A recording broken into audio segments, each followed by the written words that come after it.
बिस्मिल्लाहिर्रहमानिर्रहीम। अस्सलाम वालेकुम व्यूअर्स, मैं मिसेस इफ्तिखार और आप देख रहे हैं YouTube channel Hafa kitchen by Mrs Iftikhar.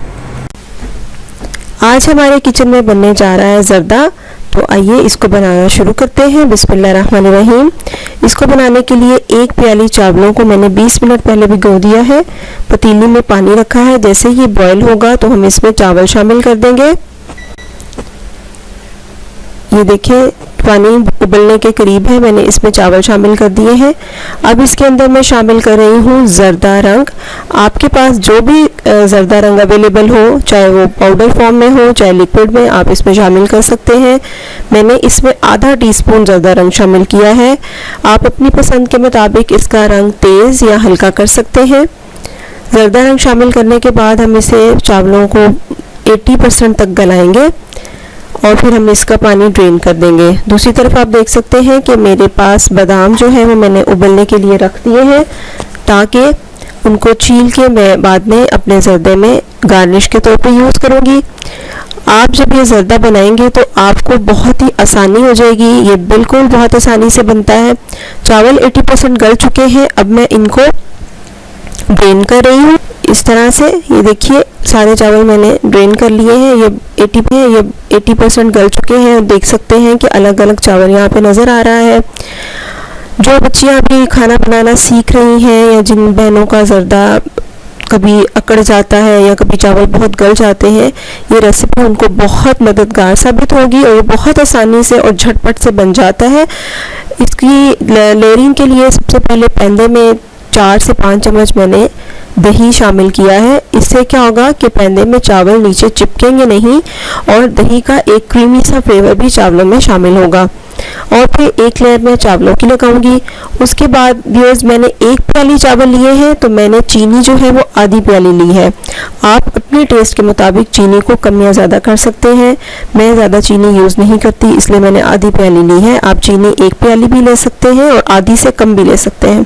अब इसके अंदर मैं शामिल कर रही हूँ सब्ज़ इलायची। सब्ज़ इलायची को इस तरह से खोल के शामिल कर रही हूँ ताकि इसका ज़बरदस्त सा अरोमा चावलों में शामिल हो जाए दम के दौरान। अब फिर से इसके ऊपर चावलों की लेयर लगाएंगे। चावलों की लेयर के बाद फिर चीनी की लेयर लगेगी और फिर चावलों की लेयर लगेगी। इस तरह से हम अपने जो लेयरिंग है उसको कंप्लीट करेंगे। ये बहुत आसान है। मैं आपको बार बार इसलिए बता रही हूँ कि इसको ज़रूर ट्राई कीजिएगा। आप इस रेसिपी को ट्राई करने के बाद मुझे दुआ ज़रूर देंगे कि बहन ने आपको बहुत ही अच्छी सी रेसिपी और ईजी बताई है। मैं हमेशा कुकिंग में आसानियाँ तलाश करती हूँ। औरतों के बहुत से काम होते हैं और मैं चाहती हूँ किचन में उनका कम से कम टाइम कंज्यूम हो। अब देखें जी, इसमें लेयरिंग कंप्लीट हो गई है। आखिरी तय जा रही है इसमें चीनी की। अब इसके बाद मैं इसमें शामिल करने जा रही हूँ कुछ गार्निश के लिए बादाम और किशमिश। आप अपनी पसंद से कोई भी नट्स यूज़ कर सकते हैं जो भी आपके फेवरेट हो। मैंने बादाम और किशमिश लिए हैं। अब इसमें जा रहे हैं 4 से 5 चम्मच दूध, जो लास्ट पे इन चावलों को गलने में मदद देगा। और अब इसमें जाएगा देसी घी। मैंने देसी घी लिया है व्यूअर्स, आपके पास नहीं है तो आप कुकिंग ऑयल भी शामिल कर सकते हैं। देसी घी मैंने आधा कप लिया है। एक प्याली चावलों की, आधी प्याली चीनी की और आधी प्याली देसी घी की। अब ये सारी चीज़ें डाल दी है हमने। अब हमारा काम हो गया ख़त्म। इसको रखते हैं दम पे। दम पे रखने के लिए इसके नीचे मैं रख रही हूँ तवा। तवा रखने से क्या होता है कि पैंदे में चावल जलते नहीं हैं और दम भी अच्छा आ जाता है। पहले मैं इसकी स्टोव जो है उसको तेज़ करूँगी और फिर मैं उसे आहिस्ता कर दूँगी। जब भी चूल्हा जलाएं तो दुआ पढ़ लिया करें, अल्लाहुम्मा अजिरनी मिनन नार, ऐ अल्लाह मुझे जहन्नम की आग से बचा। और फिर स्टोव को मैं आहिस्ता किया और फिर देखिए जी दम खुल चुका है। मैं इसे बाउल में डाल रही हूँ। व्यूअर्स दम मैंने इसको 10 मिनट के लिए 2 मिनट के लिए तेज़ आंच की थी मैंने, ताकि तवा अच्छा सा गर्म हो जाए। और उसके बाद मैंने अपने स्टोव को बिल्कुल आहिस्ता कर दिया था और इस तरह हमारा जर्दा जो है वो बिल्कुल रेडी हो गया। जर्दा बन गया अल्हम्दुलिल्लाह। चलते हैं आज की अच्छी बात की तरफ। नबी करीम सल्लल्लाहु अलैहि वसल्लम ने फरमाया, तुम में से हर एक जब तक वो अपनी जगह पर बैठा रहे, जिस जगह इसने नमाज अदा की, और ना वो कलाम करे और ना ही अपनी जगह से खड़ा हो, तो अल्लाह ताला के फरिश्ते इसके लिए दुआ करते हैं, अल्लाह इसको बख्श दे, अल्लाह इस पर रहम फरमा। अल्लाह ताला हमको पक्का और सच्चा नमाजी बनने की तौफीक अता फरमाए।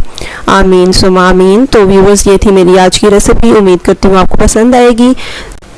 रेसिपी से रिलेटेड कोई बात आपको समझ ना आई हो तो कमेंट बॉक्स में आप मेरे से पूछ सकते हैं। ज़िंदगी रही तो फिर मिलेंगे एक नई रेसिपी के साथ। तब तक के लिए अपना बहुत ख्याल रखें, दुआ में याद रखिएगा। Thank you for watching my channel. Have a good day. Allah हाफिज़।